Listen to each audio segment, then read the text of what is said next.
everybody else wants to portray the pursuit of financial freedom as a financial numbers game. But for you, that you understand your history, that you understand your culture, that you understand your context is way more than just live frugal. A 2023 survey found that people who imagine their financial and business goals are more confident they will achieve them than the people who don't. So those who have the big picture, whether that is an actual visualization or in their mind, are most likely to make it a reality. But is that really important if you are trying to achieve financial independence? The answer is yes. And the reasons? Well, that's what we're going to talk about in today's episode. This is the Brown Way to Money podcast, where women of color in business find their financial independence path. Because financial success is within our reach, but by playing by their rules, it is only going to take us halfway there. To succeed, we must take ownership of our voice with money. So, welcome to the Brown Way to Money podcast. But before we start, very quick, what an extra $500 will do for you or for your business this month? Well, maybe that is for payroll, to get that social media strategy, or to simply go and relax this month, take a massage, whatever it is. You could be the receiver of one of the micrograms we give here at the Brown Way to Money. If you want to have a chance to be the receiver of these micrograms, then pay attention to the secret word on this episode, and then go to brownwaytomoney.com and submit your application. Having a big vision that is more than, I want to have the 5 figures business, the 6 figures business, I want to make 100K, I want to make X amount of money, all of those vanity trends that we have and we are so used to now in social media, that is like having that big vision that is more than those commercial trends is so important. So that kind of general trend really literally means nothing, because think about what 5 figures or 6 figures business means to you. Do you even know what is that? Do you even know what is like the body of it, what represents to you, to your family, to your business, the way that you are behaving right now? Does it make sense? Developing and having a big vision is the most crucial step you can take today or any day of your life as an entrepreneur to be not only on your path towards financial independence, but to grow your business, to make aligned financial decisions, and to pivot when it's time to pivot. So I know you may be thinking right now, but what does having a big vision or visualizing has to do with money? Well, without a vision, financial independence is not that lifestyle, is not what that freedom that it gives you. It's another checklist. Without that vision, it becomes so empty and so difficult to pull the growth of your business and really to create what you want to create, that we don't want to skip this step. So think about this. Without a vision, it is easier to get stuck on the little things that you have to do. Let's take this business as an example, the Money Mindset Hub, and this podcast, the Brown Way to Money, which is produced by the Money Mindset Hub. So it's like a product of my company, right? This podcast takes a lot of time, a lot of production, a lot of research, a lot of things. So without that big vision, it is easier for you to get sucked and consumed on whatever daily task, weekly task you are doing, because you cannot get out of that space. Not only that plays out in your productivity, but if you don't have that big vision, and the reason why this is such an important step is that your financial independence becomes somebody else's definition of financial independence. And by the time that you quote unquote reach that financial independence, you will be walking in somebody else's shoes that don't fit and hurt. That's why we are going to dedicate this first episode of the Brown Way to Money to dive deeper into this super, super important topic. So I know you're familiar with visualizing or with goal setting, especially on the financial side, right? Goal setting for your life, visualizing. I am huge in vision boards. That's literally how I drive my life. Being able to position yourself in the today, but your mind in the 5 years from now, and dreaming, like really being on that position of ambitious on bringing from the future to the present what you want to create, sounds pretty and sounds trendy, especially now that we are going to cross the year. You're going to see it everywhere. But I want to really dive into how difficult it can be, especially from a subconscious perspective for women of color in business. I want to unpack some of the interesting facts of creating a big vision and why you may be hesitant to do it until you listen to this episode, and why it hasn't worked before. Why is it that it may be some wishy-washy thing for you? But I want to unpack what is really deeper, like what is really deep into big vision, why it's important for us to have one, how you can start tapping into that if you haven't done so yet. So first, let's start with what financial independence really means from the brown way to money perspective. If you have heard about financial independence, it comes from this concept of financially being able to retire early. Financial independence and early retirement is the original movement, FIRE. But it comes from the notion that you can save a lot of money, as much money as possible, to be able to live from the passive income, whether that is your investments that give you returns or whatever. That is what, generally speaking, when we talk about in financial terms, what financial independence is. Now, for the brown way to money, we have a 3 perspective on financial independence. Financial independence is strategic. So it is the number that you need to know so that you can live out of that passive income. It is a strategic. It's a number on not in the bank account, but in your investments. It's a number that you know and control because it is about your expenses and it's about the amount of investments that you have and how much you can live on it.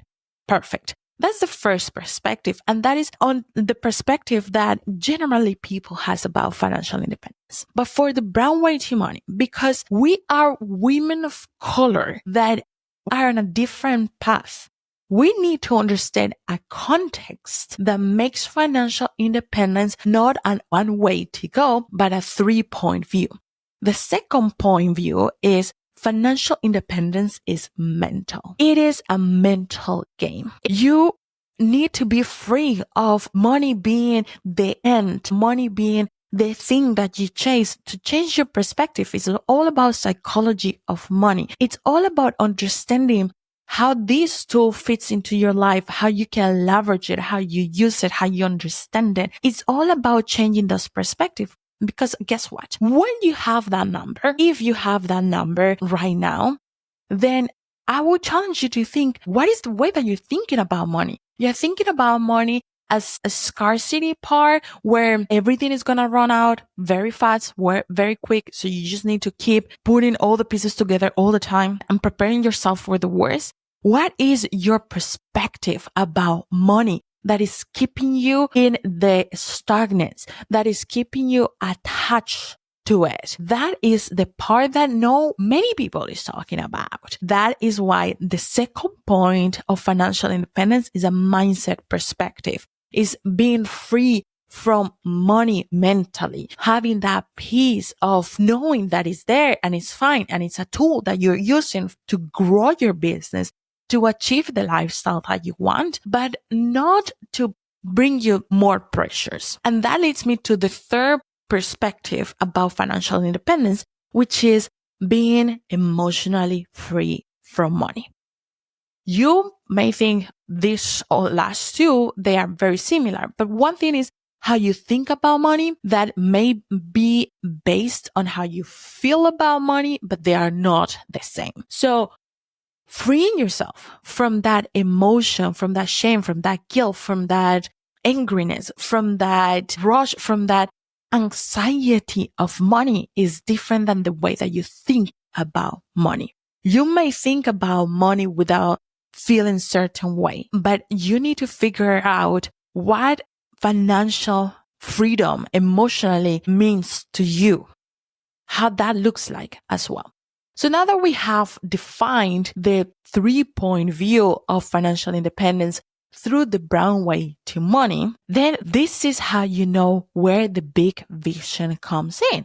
This is where everything glues together, because the truth is that if you don't have a big vision for your life, your financial goals will feel empty. If you don't have a big vision for your life with your business, your number is going to be just a number. And then you are not going to be able to free yourself mentally or emotionally. If you don't have that big vision, you are not going to be able to understand and become aware of what are the current beliefs, the current perspective about money, so that you can change it.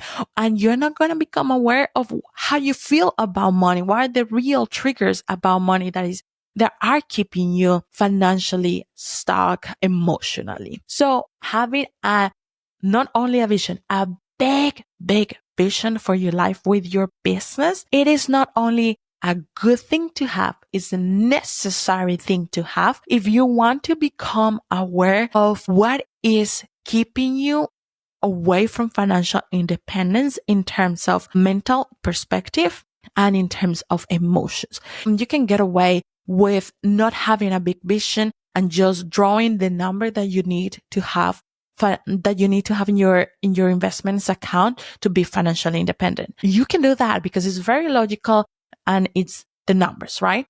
But if you are ready to fully have financial independence through this 3-point view, then a big vision, it becomes a non-negotiable. And believe me, let me ask you something.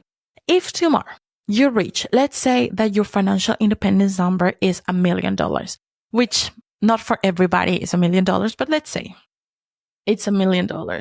You hit that. What are you going to do with that? You're going to live your life, how you're going to spend your time, how you're going to interact with your business. What is it that will allow you to do? Not in fluff, but real term. And not many people are going to be able to answer it as of right now, because they have never allowed themselves to be on that position of asking, of dreaming, of being bigger than themselves and what they can perceive.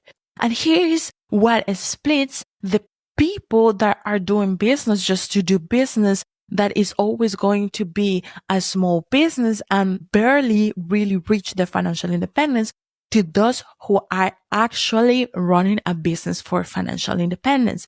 Because although it's uncomfortable, you're going to put yourself in a position of being able to put all of the pieces together for that to happen. And this is especially difficult for us women of color for different reasons. A couple of things that affects the subconscious mind, which for the purpose of all of this episode, everything that I'm going to say and I'm going to walk you through, I am only looking through how it impacts today your subconscious mind. This is important and relevant to the extent of, among many things that happens and among many things that directly affect us as a woman of color.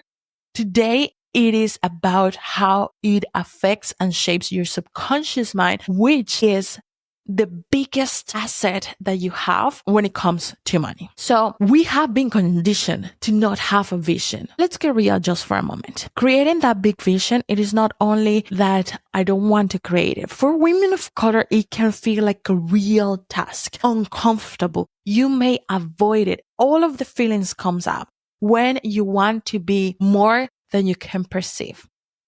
Chances are that you pull it out of your head so much because it is quote unquote not happening. So why to go there, right? But it's not only the lack of motivation or the lack of ambition that is playing out here, but there are historically factors that directly affects your subconscious mind, creating this reaction, this emotional reaction that will dictate your behavior of drawing and having that big vision or not. Let me get a little bit of history here and dive deeper into what are those variables that I'm talking about that is affecting your subconscious mind. So let me break this down for you. Let's take you back to the transatlantic slave trade. Yes, I am going to go there because, again, for the purpose of this episode, when you know your history, you are able to know what it may be on your subconscious mind. The transatlantic slave trade. It was one of the most profitable business. That is the key word of the 18th century. Over 10 million Africans were enslaved and forcibly displaced. Out of that, about 600,000 were brought to the US. Around 5 million were taken to Brazil and the rest to the rest of Latin America. It's like emptying. Like that is literally over 10 million. That is like literally emptying many countries here in Europe. It's like wiping away a whole country like Sweden, Greece, and just taking it away from them, their families, from their lands, from everything that they knew, and from their ability to think and be by themselves. So here's the thing. Slavery wasn't just physical, which it was, and by the whole history, whatever. I'm not going to go there. But it was, and this is what really, really, really matters with the psychology of money, it was a mental and emotional thing. Enslaved people weren't allowed to dream or plan for their futures. I mean, how? Right? No. And their lives were dictated by the owners, and their purpose was reduced for labor, only for labor. For 400 years, even more.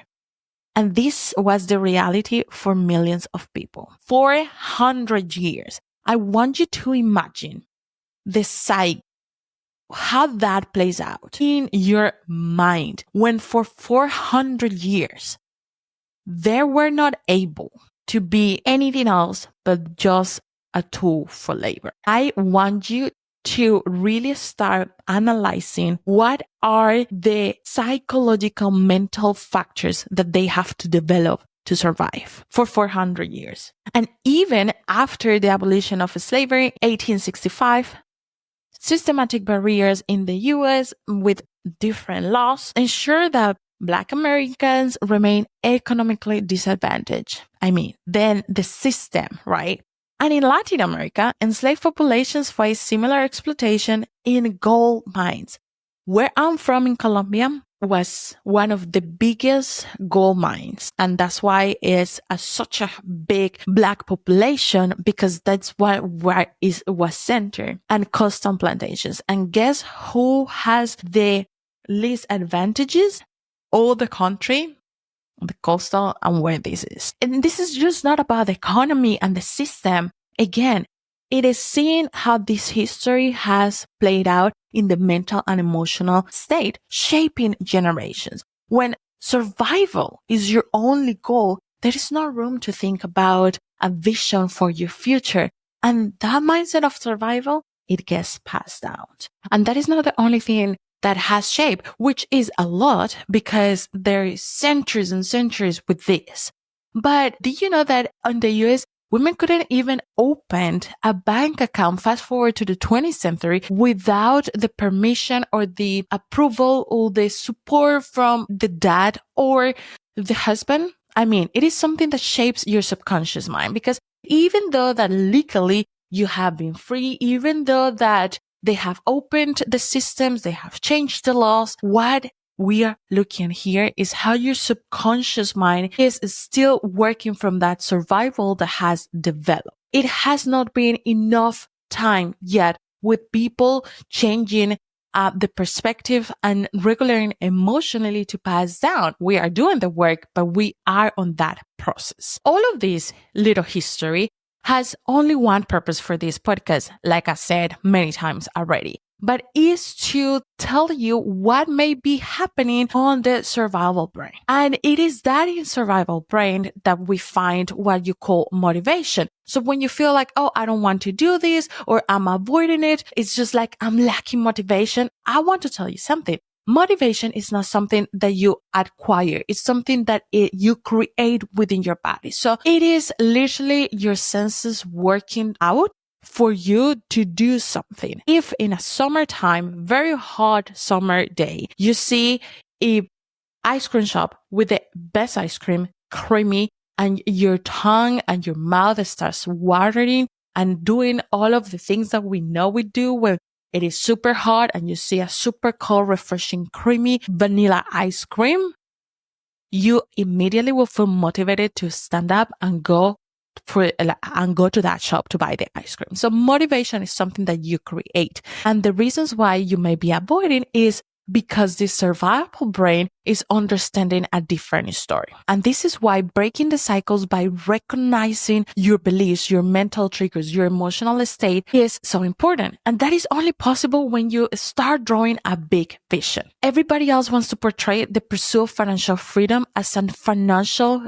numbers game. But for you, that you understand your history, that you understand your culture, that you understand your context, this is way more than just that number. It's way more than just live frugal. It's way more than just not spending. It's way more than just hustling your way towards something.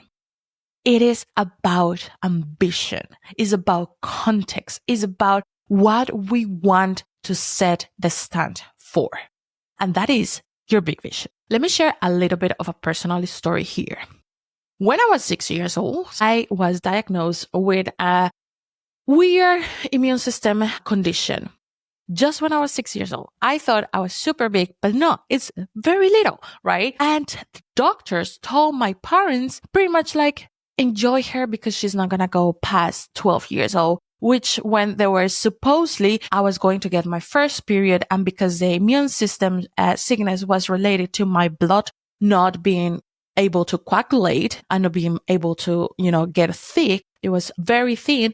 Then they say, well, that is going to be a problem from that age on. And this was after many, many, many, many years of going to doctors every single day, in and out, school, doctor, house, school, doctor, and repeat. It was just that exact same cycle. But my parents did a great job on installing me that it was life beyond those diagnoses. It was life beyond whatever I was going through.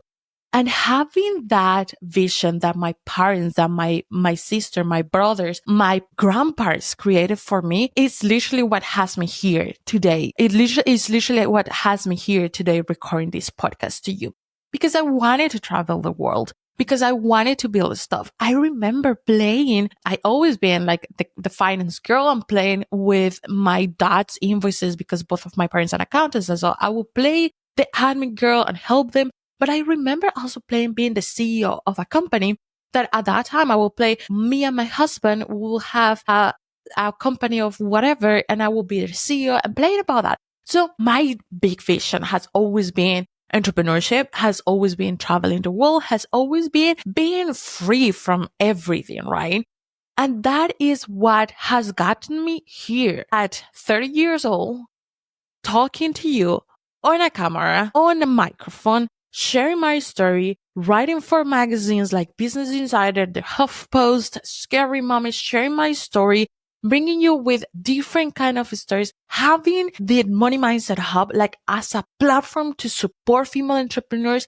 My big vision is to impact more than 500,000 people in getting to understand and live with finances in such a different way, because it doesn't have to be that complicated. And that is what it has got me until here. And it continues to develop, and I continue to add details to it. But I'm not afraid to be ambitious. I'm not afraid to go bigger than the biggest version of myself. Not at this point, not now. I was a couple of years ago. I was when I started my business. I was when I had the idea of my business. And that's why I made so many mistakes. One of them being hiring a coach that had no idea of what my vision was, because I had no idea of what my vision was, but also didn't align with me, didn't teach me or guide me in a way that was helpful to me. It was because I was lacking that vision, that big vision.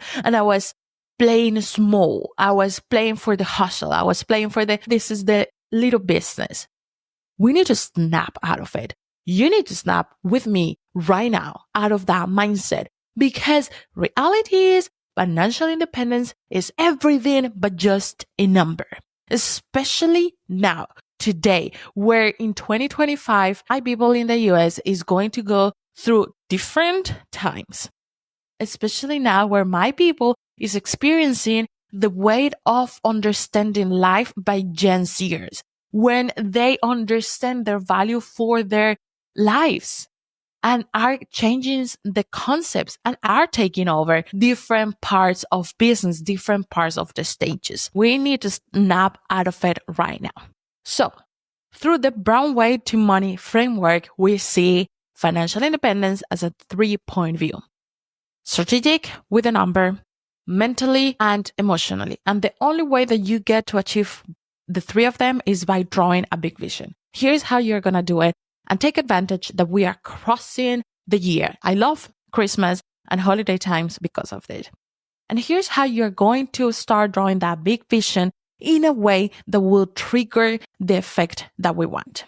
And if you don't remember this, don't worry. If you're driving, if you're doing something else, go to the show notes on this episode because I am going to do a downloadable PDF that you can just click, download, and have it at your use. So you will have all of the steps that we're going to talk about here, along with the transcript of this episode, other tips that I will put there for you. Steps that you will take right now to draw that big vision that would trigger that financial independence. Number one, you're going to write down what do you want for in 2025 for every aspect of your life. You're going to support this with the life wheel. The life wheel is just a graphic that it will show you 8 different parts of your, like how you can think about your life. It will talk about family and relationships. It will talk about finances. It will talk about health. It will talk about, it will talk about health. It will talk about spirituality, cultural, educational.